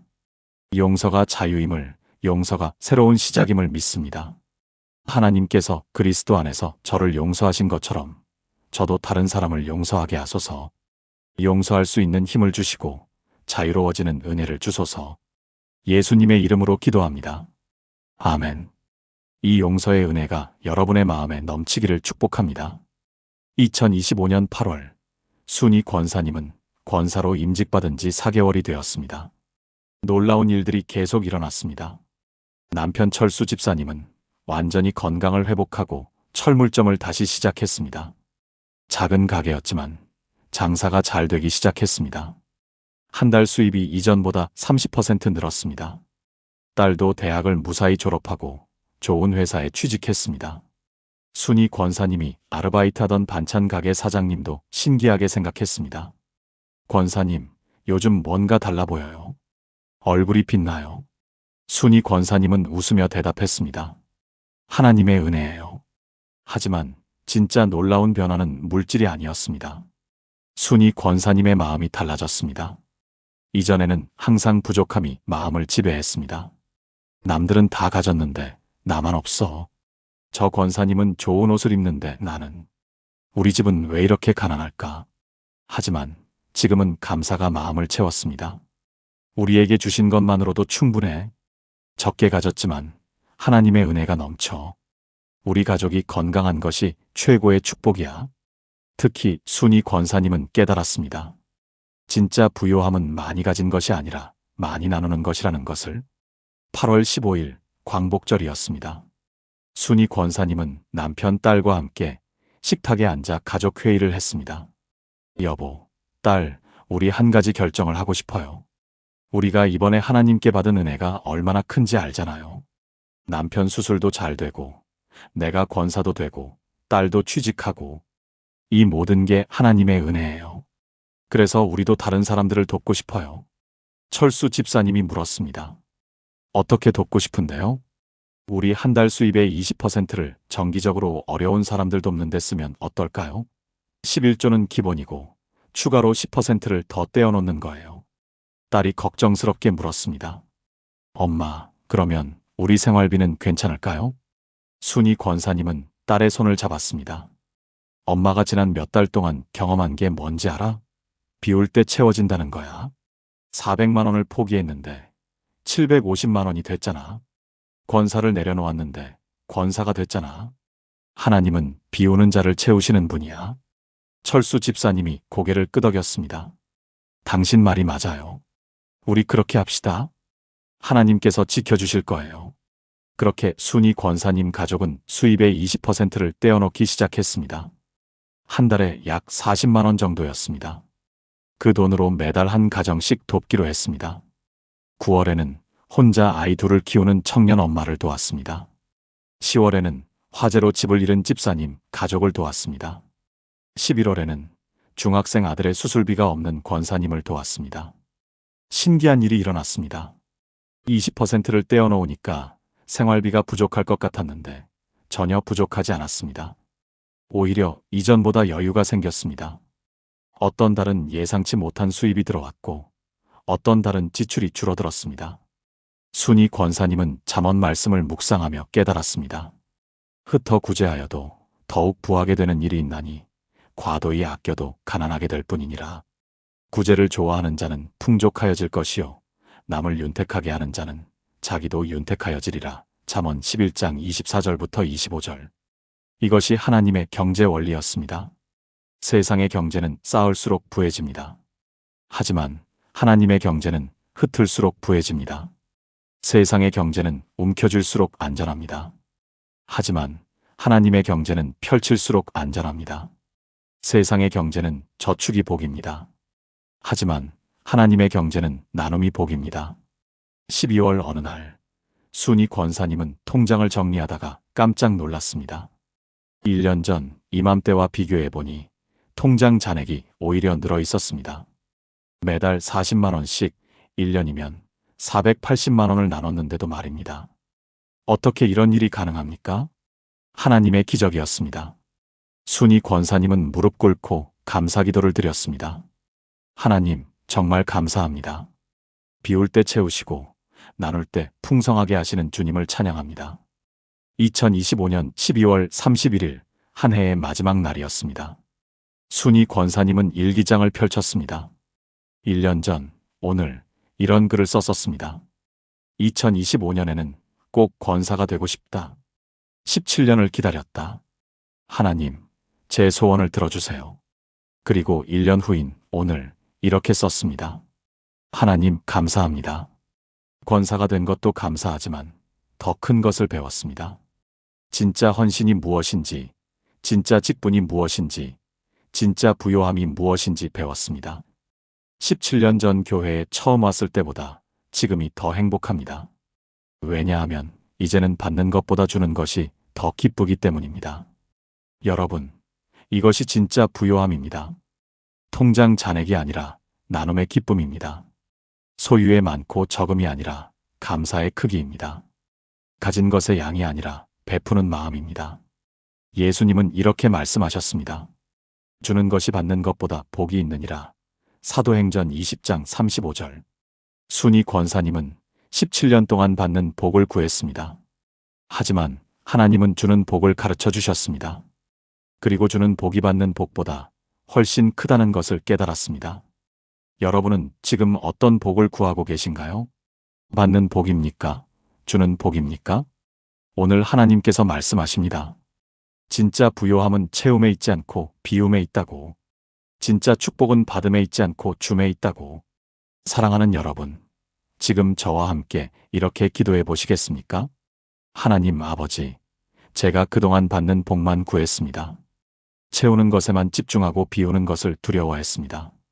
하지만 오늘 순이 권사님을 통해 깨닫습니다. 진짜 부요함은 비움에 있음을, 진짜 복은 나눔에 있음을 믿습니다. 흩어 구제하여도 더욱 부하게 되는 주님의 경제를 경험하게 하소서. 받는 자가 아니라 주는 자로, 채우는 자가 아니라 비우는 자로 살게 하소서. 예수님의 이름으로 기도합니다. 아멘. 이 복된 깨달음이 여러분의 삶에 충만하기를 축복합니다. 사랑하는 성도 여러분, 지금까지 나눈 7가지 말씀을 하나의 기도로 하나님께 드리겠습니다. 함께 마음을 모아 기도하시겠습니까? 전능하신 하나님 아버지, 오늘 이 시간 순이 권사님의 17년 여정을 통해 주신 놀라운 깨달음에 감사드립니다. 헌신의 무게가 숫자가 아니라 삶임을 가르쳐 주시고, 적은 것이 큰 것임을 보여주시고, 포기가 시작임을 경험하게 하시고, 공동체의 힘을 깨닫게 하시고, 진짜 직분의 의미를 회복시키시고, 용서가 자유임을 알게 하시고, 진짜 부요함이 비움에 있음을 가르쳐 주신 하나님을 찬양합니다. 저는 고백합니다. 제 헌신이 작아 보일지라도 하나님께서는 중심을 보시는 분이심을 믿습니다. 과부의 2 렙돈처럼 제가 드린 전부를 하나님께서 크게 여기심을 믿습니다. 제가 포기할 때 하나님의 역전 드라마가 시작됨을 믿습니다. 혼자가 아니라 함께할 때 치유가 일어남을 믿습니다. 직분은 이름이 아니라 섬김임을 믿습니다. 용서할 때 제가 자유로워짐을 믿습니다. 흩어 구제할 때 더욱 부하게 됨을 믿습니다. 오늘부터 저와 제 가족이 순이 권사님처럼 진짜 헌신의 삶을 살게 하소서. 돈으로 평가받는 헌신이 아니라 마음으로 드리는 헌신을, 억지로 하는 섬김이 아니라 기쁨으로 하는 섬김을, 받기만 하는 신앙이 아니라 나누는 신앙을 살게 하소서. 교회가 진짜 교회 되게 하시고, 성도가 진짜 성도 되게 하시고, 공동체가 진짜 공동체 되게 하소서. 상처받은 자들이 치유받고, 외로운 자들이 위로받고, 가난한 자들이 부유해지는 하나님 나라가 이 땅에 임하게 하소서. 17년의 헌신이 결코 헛되지 않음을, 작은 씨앗이 큰 나무가 됨을, 400만 원이 750만 원이 되는 기적을 저도 경험하게 하소서. 모든 것이 주님의 은혜이며 주님의 사랑이며 주님의 신실하심임을 고백합니다. 이 모든 말씀이 제 삶 속에서 열매 맺게 하시고 제 가정 가운데 역사하게 하시고 우리 교회 안에서 일어나게 하소서. 살아계신 예수 그리스도의 이름으로 기도합니다. 아멘. 사랑하는 성도 여러분, 오늘 우리는 순이 권사님의 놀라운 17년 여정을 함께 걸어왔습니다. 지금까지 나눈 7가지를 다시 한번 정리하겠습니다. 첫 번째, 17년 헌신의 무게는 숫자가 아니라 삶입니다. 하나님은 통장 잔고가 아니라 중심을 보십니다. 두 번째, 과부의 2렙돈처럼 적은 것이 큰 것입니다. 전부를 드리는 것이 많은 것을 드리는 것보다 귀합니다. 세 번째, 포기가 시작입니다. 우리가 내려놓을 때 하나님의 역전 드라마가 펼쳐집니다. 네 번째, 혼자가 아니라 함께입니다. 공동체 안에서 짐을 나눌 때 치유가 일어납니다. 다섯 번째, 진짜 직분은 이름이 아니라 섬김입니다. 권사, 장로, 집사, 모든 직분은 낮은 자리에서 섬기기 위한 것입니다. 여섯 번째, 용서가 자유입니다.